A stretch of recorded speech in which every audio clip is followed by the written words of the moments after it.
শাড়ির আঁচলে হাত মুছতে মুছতে মিসেস মোশাররফ দরজার দিকে এগোলেন। বিকেলের এ সময়টা কলিং বেল বাজায় কিছুটা অবাকই হয়েছেন তিনি।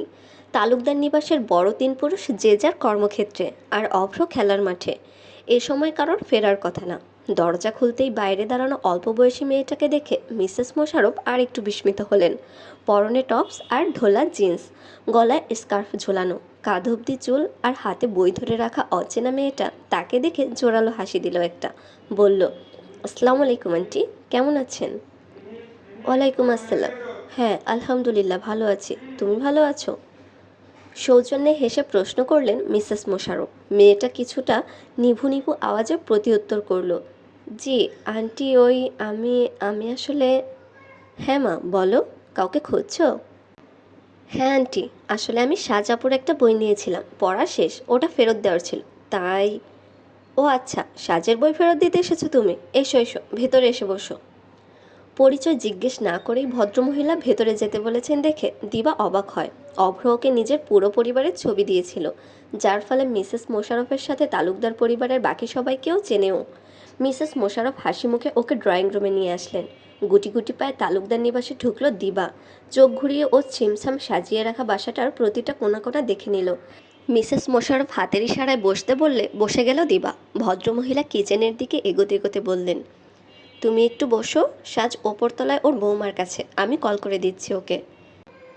দিবা হ্যাঁসূচক মাথা দুলালো। মিসেস মোশাররফ নাম্বার ডায়াল করে ফোন পাশে রেখে আম কাটতে লাগলেন। সোফায় বসে দিবা দেখল সবই। মিসেস মোশাররফের ফোন লাউড স্পিকারে ছিল। কল রিসিভ করে ওপাশ থেকে কেউ বলল, হ্যাঁ আপা বলো। রুবি, সাজকে একটু নিচে পাঠাতো, বল ওর সাথে। বলতে গিয়ে মিসেস মোশাররফ থামলেন, দিবার দিকে ফিরে গলা উঁচিয়ে শুধালেন, নাম কি তোমার মা? দিবা। হ্যাঁ রুবি, সাজকে বল দিবা এসেছে। মুচকি হেসে কল কাটলেন মিসেস মোশাররফ। তারপর এসে দিবার সামনে এক বাটি কাটা আম রাখলেন তিনি। দিবা ব্যস্তভাবে বলল, আরে আন্টি, এইসবের প্রয়োজন নেই। তোমার হয়তো প্রয়োজন নেই, কিন্তু তুমি খেলে আমি খুশি হব। দিবা বাটিটা হাতে নিল। ইতিমধ্যে সাজ চলে আসে সেখানটায়। দিবাকে দেখে সাজ চকিত হয়ে মায়ের দিকে তাকালো। মিসেস মোশাররফ হেসে মেয়েকে বললেন, দিবা তোমার বই ফেরত দিতে এসেছে সাজ, যাও ওকে নিয়ে রুমে যাও, কথা বলো, আমি চা নিয়ে আসছি। মাথা দ্রুত ওপর নিচ করলো সাজ। হাত দিয়ে দিবাকে ইশারা করলো আগানোর জন্য। দিবা দেরি করলো না। এক হাতে বই, আরেক হাতে আমের বাটি নিয়ে উঠে দাঁড়ালো ও। তারপর পা বাড়ালো সাজের সাথে। ওর ঘরে ঢুকতেই চোখ আটকে যায় দিবার। এগিয়ে গিয়ে 360 ডিগ্রি ঘুরে বিস্ময়ে ও ঘরের চতুর্পাশ দেখল। ফুল আর গাছে ভরা বেলকনি, বয়ে ভরা টেবিল আর সেলফ, হাঁটু অবধি বিরাট জানালার সামনের ফুল, মানি প্লান্ট, উড়তে থাকা পর্দা, কাঠের বসার জায়গাটায় আয়েসে শুয়ে থাকা তুলতুলে শরীরের পার্সিয়ান বিড়াল। এ ঘরের একটার পর একটা সৌন্দর্য দেখে দিবার যেন চোখ সরাতেই চাইছিল না। এর মাঝে চুরির আওয়াজ কানে আসে ওর। পেছন ফিরে সাজ হাসি মুখে ফোন বাড়িয়ে দিল ওর দিকে। অবুজের মতো ফোন হাতে নেয় দিবা। সেখানে লেখা, কেমন আছো? হ্যাঁ আপু, ভালো আছি। সাজ ফোন চাইল। দিবা ফোন ফেরত দিল ওকে। দ্রুত হাঁটে টাইপ করলো সাজ, কিন্তু এবার আড়ষ্টটা নিয়ে ফোন দেখালো দিবাকে। কাচুমাচু করতে থাকা সাজকে দেখে নিয়ে দিবা ফোনের লেখাটা পড়ল। তাতে লেখা, অভ্র বাসায় নেই, পাড়ার মোড়ে খেলতে গেছে। ও যে এ সময় বাসায় থাকে না তা আমি জানি আপু, এজন্যই এখন এসেছি, আমি তোমার সাথে দেখা করতে এসেছি। দিবার সুস্পষ্ট জবাব। সাজ প্রসারিত চায়। রুবি আর মায়ের কথোপকথন শুনেই চমকেছিল ও। ওর বুঝে আসেনি দিবা কেন তালুকদার নিবাসে এসেছে। নিচতলায় নামার সময়টুকুতে নিজেকে জোর করা এই প্রশ্নের দুটো ভয়ঙ্কর জবাব পেয়েছিল ও। এক, অভ্রর সাথে দেখা করতে। দুই, ওদের কথা বলা বন্ধ হওয়ার কারণ হিসেবে ওকে দোষারোপ করতে। এখন দিবা যেহেতু বলছে কারোর প্রথমটা না, অন্তরাত্মা পুনরায় দমে গেল সাজের। ও তো কখনো চায়নি ওর জন্য অভ্র দিবা সম্পর্কে ফাটল আসুক। এর জন্যই তো সেদিন সায়ান্ন হামিদকে সন্তুষ্ট করতে অভ্রর হয়ে সেদিন ওই মেসেজটা পাঠিয়েছিল ও। এমনকি এখনও অবধি অভ্রকে বোঝাচ্ছে সবটা ঠিক করে নেওয়ার জন্য। কিন্তু সে তো ওর কথা শুনছে না। এটাও বলছে দিবা ওর সাথে যোগাযোগের চেষ্টা করছে না। ভাইকে অনুনয় করার পরও এখন সাজের আর কি করার থাকে। সাজকে অমন চুপ দেখে মুখ খুলল দিবা। হাতের বাটি বই পাশের পড়ার টেবিলে রেখে ব্যস্তভাবে বলল, তুমি তো সবই জানো আপু, কি বলবো আর তোমাকে। তার চেয়ে তুমিই বলো, এভাবে আর কতদিন। আই এম সরি দিবা, সব আমার জন্য হয়েছে। আমার জন্যই তোমার ভাই অভ্রকে দায়িত্বহীন মনে করেছে। কিন্তু বিশ্বাস করো, আমি কখনোই চাইনি তোমাদের সম্পর্কটা নষ্ট হোক। ফোনে লেখা কথাগুলো আর সাজের চেহারা আর অপরাধবোধ দুটোই চোখে পড়ল দিবার। মাথা না সূচক দুলিয়ে বলল, না না, ঘটনা এমনটা না, তুমি শুধু শুধু সবটা নিজের ঘাড়ে নিচ্ছ। আসলে তুমি আমার ভাইকে চেনো না, কিন্তু আমি চিনি ওকে।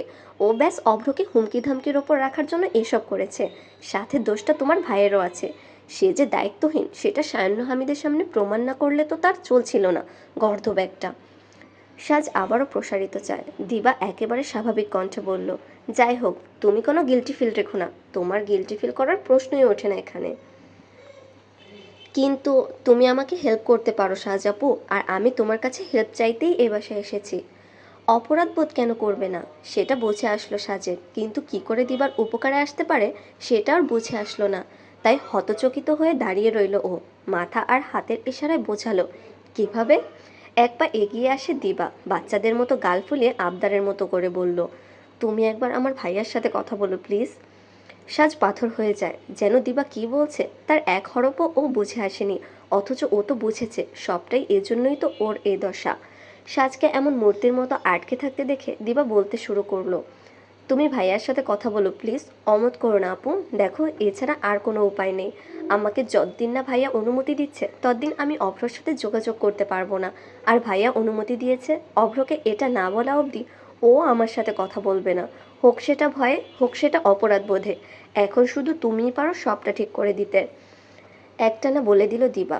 সাজ জবাব দেবার অবস্থায় ছিল না, ওর মস্তিষ্কে প্রশ্নই ছিল। ও প্রশ্নই করে বসলো দিবাকে। হাত চলছিল না ওর, তবুও কোনো মতে টাইপ করে ও দিবার সামনে ফোন তুলে ধরলো। দিবা দেখলো তাতে লেখা, আমি কি বলবো ওনাকে। তুমি ব্যাস ভাইয়াকে বুঝিয়ে বলবে যে অভ্র যথেষ্ট কেয়ারিং, আর যেটুকু বাদ আছে তাও আস্তে ধীরে শিখে যাবে। একমাত্র এটা হলেই হয়তো ভাইয়া একটু বলতে পারে, এছাড়া আমি আর কোনো উপায় দেখছি না। আপু, তুমি পরিস্থিতিটা প্লিজ বোঝার চেষ্টা করো, প্লিজ একটু উপকার করো আমার। দিবার উত্তর তৈরি ছিল, আর সাজ হতভম্ব ছিল। একে তো দিবা এই বয়সে এমন চঞ্চল মেয়ে, তার উপর সে ওকে বলছে সায়ান্ন হামিদকে বোঝানোর দায়িত্ব নিতে। সাজের আটকে থাকার জন্য আর কোনো কারণের প্রয়োজন ছিল না। দিবা আরও কিছু বলতে যাবে, তখনই নক পড়ে দরজায়। সাজ দিবা দুজনেই তাকালো সেদিকে। মিসেস মোশাররফ ট্রে হাতে ঘরে ঢুকলেন, আর চোখে দিবার দিকে চেয়ে মুচকি হাসির সাথে বললেন, বই ফেরত দেওয়া শেষ হয়েছে তোমার দিবা, নাকি আমি বিরক্ত করলাম? না না আন্টি, কী বলছেন? আমরা তো এমনি কথা বলছিলাম। আপুর তো অনেক বড় কালেকশন, নেক্সট কোন বইটা পড়বো ওই বিষয়ে আর কি। দিবার জবাব শুনে মিসেস মোশাররফ শব্দ করে হেসে ফেললেন।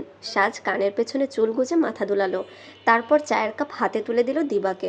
ওরা তিনজনে বিছানায় বসে যায়। সাজকে বসতে দেখেই সুজিত ছুটে ওর কোলে এসে গা এলিয়ে দিল। দিবা কয়েকবার হাত বোলালো ওর গায়ে।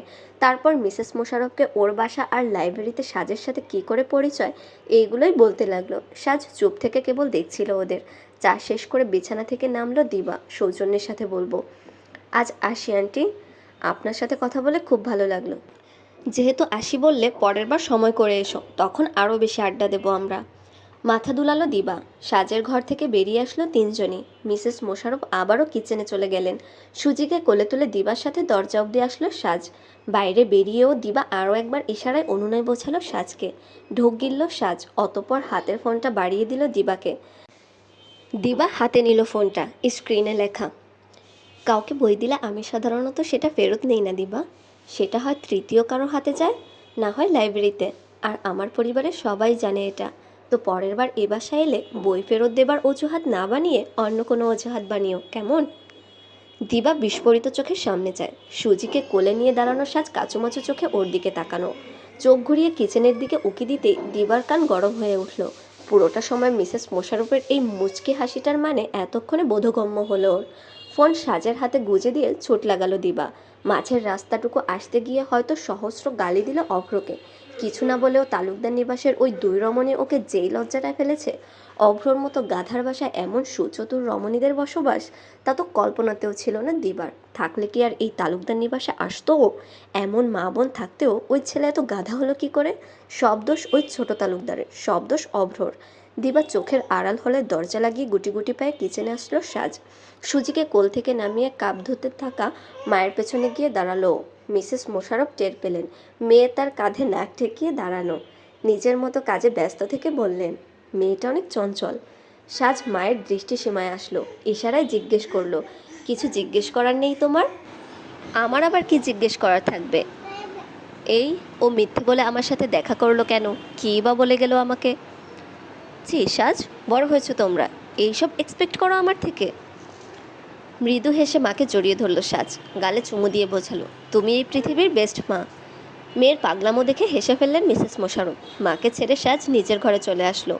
ওর পেছন পেছন সুজিও আসলো। সাজের চেহারা এখন চিন্তা। দিবার বলে যাওয়া কথাগুলোই ভাবতে লাগলো ও।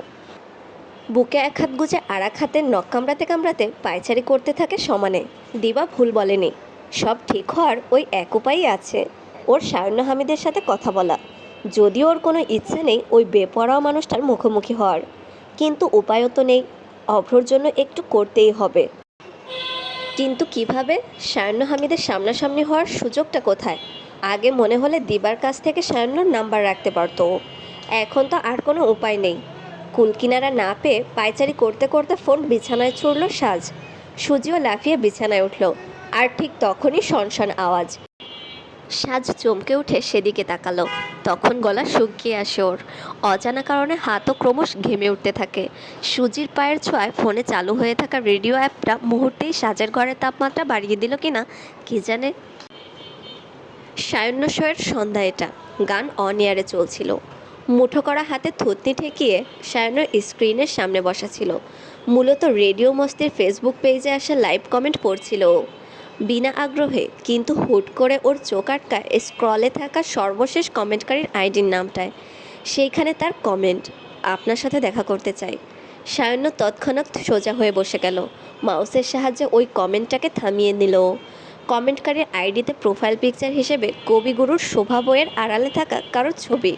দেখার মধ্যে দেখা যাচ্ছে তার কানের পিঠে গোজা চুল, সে কানে থাকা রূপালি রঙা ঝুমকো আর টানা টানা দু চোখের আর চাহনি।